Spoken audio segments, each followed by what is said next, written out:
Hello, नमस्कार बच्चों, कैसे हो आप सब। आई होप सब लोग तैयारी कर रहे होंगे अपनी SA1 की टर्म 1 के लिए। और टर्म 1 में बच्चे आपको आज मैं क्लास 9 आपका दो तरह के क्वेश्चन करवाऊंगी, interior angle bisector and external bisectors, exterior angle bisectors. अगर आप उसको ट्रेडिशनल मेथड से करते हो तो वो बहुत लेंदी हो जाते हैं। अगर उसके अंदर आप देखेंगे आपका जो 6.3 है उसके अंदर भी सेकंड क्वेश्चन आपको इंटीरियर एंगल बाइसेक्टर का अगर आपको ट्रिक आती है तो आपका टाइम सेव होगा। और उसी के साथ आपका अगर एग्जाम्पल देखोगे तो एग्जाम्पल आपके पास एक एग्जाम्पल एक्सटर्नल बाइसेक्टर का आता है। और अगर आप अपना एग्जाम्पलर आप पढ़ते हो, नहीं पढ़ो RDRS, एग्जाम्पलर देखते हो तो एग्जाम्पलर के अंदर आपको 1 मार्कर भी मिलेगा, उसको वो 3 मार्कर भी मिलेगा। तो वो क्योंकि अब हमें तैयारी करनी है 1 अकॉर्डिंग टू 1 मार्कर। तो हमने इसके अंदर जब लिया तो सबसे पहले इसके अंदर हमें किस किस वर्ड पे ध्यान देना है। इंटरनल है तो ये हमारे इंटरनल एंगल्स हैं। बाइसेक्टर का मतलब होता है किसी भी एंगल के, अगर बाइसेक्टर ऑफ एंगल है तो एंगल के 2 पार्ट्स होना, और अगर वो आपके पास बाइसेक्टर ऑफ लाइन है तो वहां पे आपके पास उस लाइन के 2 इक्वल पार्ट्स होना। यहाँ पे हमारे पास एंगल है तो हमने उसी पे फोकस करना है कि हमारा बाइसेक्टर B और C का जो बाइसेक्टर है ये जाकर कहाँ पे आपके इंटरसेक्ट हो रहे हैं, P पे। तो हमें एंगल P की वैल्यू बतानी है कि एंगल P की वैल्यू क्या है। यहाँ तो बच्चे आपको उन्होंने दिया हुआ है कि BPO आपको बताना है 90 degree plus half angle A। ये ही आपकी ट्रिक होती है। लेकिन होती क्यों है, अगर आपको रीजन नहीं पता तो आप इसे नहीं कर सकते। एंगल A का मतलब है, यहाँ पे जरूरी नहीं कि A ही लिखा हो, इसको वर्टिकल एंगल बोलते हैं। यहाँ पे P भी लिख सकते हैं, कोई भी एलिमेंट, कोई भी एंगल बाइसेक्टर इन 2 एंगलों को छोड़ के जो तीसरा एंगल है उसका हाफ लेते हैं। अब हमने सबसे पहले हमने ये चेक किया कि यहाँ पे इसका क्या है, तो PB, ये PB is the bisector of angle B।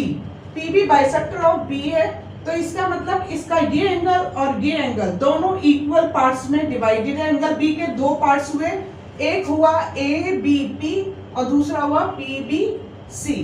तो ये हमने यहाँ पे लिखा हाफ एंगल B, ठीक है। अब इसके बाद आपके पास इसका ही ऐसे ही CP is the bisector of angle C।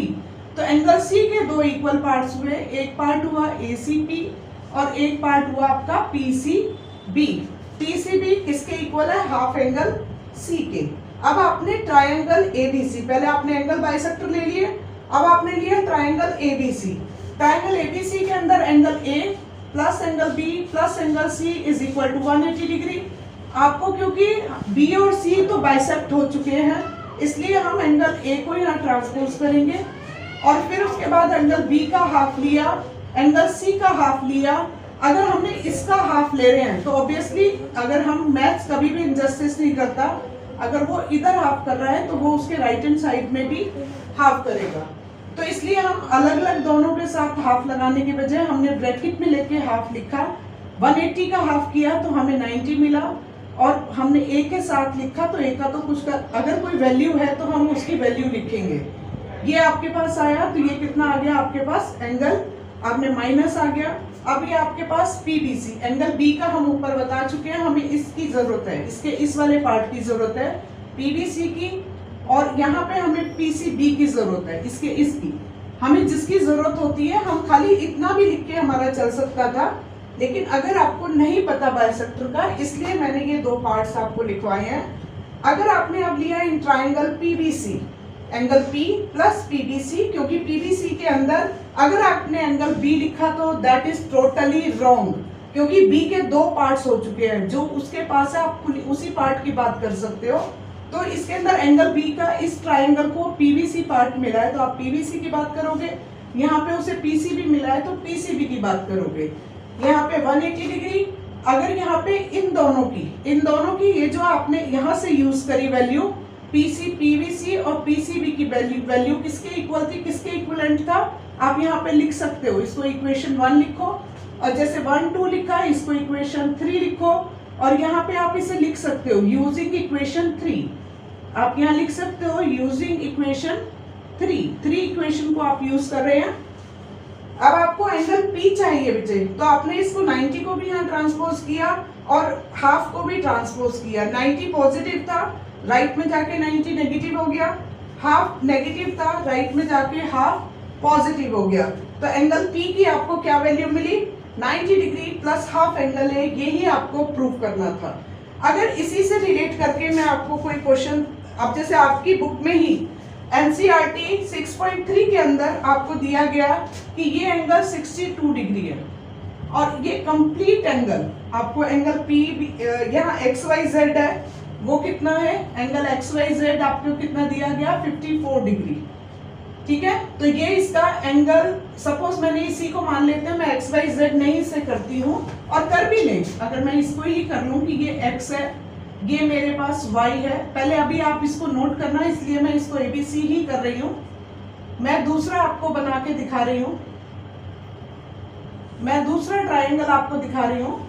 इसके अंदर ये आपका बुक का ही क्वेश्चन है, एंगल ये है X, 6.3 क्वेश्चन नंबर आपका 2 है, XYZ, Y और Z, OY and OZ are bisectors of angle Y and angle Z, ये है। और ये आपको दिया गया है 64, ये आपको दिया गया है 62, सॉरी।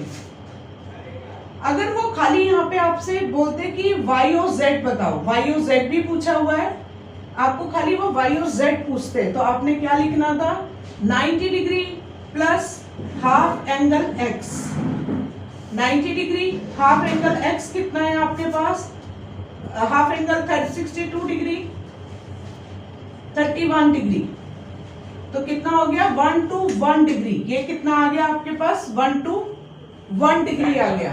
क्वेश्चन के अंदर आपको ये वाला पूरा एंगल आपको किसका दिया हुआ था, 54 डिग्री का। अगर ये पूरा एंगल आपको XYZ आपको कितना दिया हुआ था, XYZ आपको दिया हुआ था 54 डिग्री, तो OYZ आपके पास कितना आया, OYZ आया हाफ ऑफ 54 डिग्री 27 डिग्री, ये आपको 27 मिला।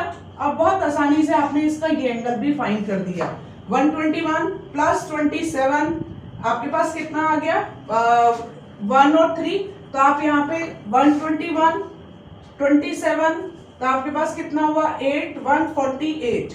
और आपको अगर आपको OZY पता करना है, OZY आपको पता है OZY plus OYZ plus YOZ is equal to 180 degree.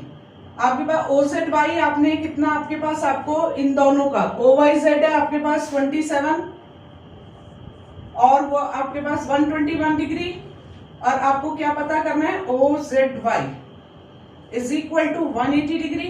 तो आपने OZY, आप वहां पे आपको इतना बड़ा लिखने की जरूरत नहीं है, आप चाहो तो इसे डायरेक्टली अपने वर्बली अपने माइंड में करो या जल्दी जल्दी बस खाली एंगल्स को ऐड करो।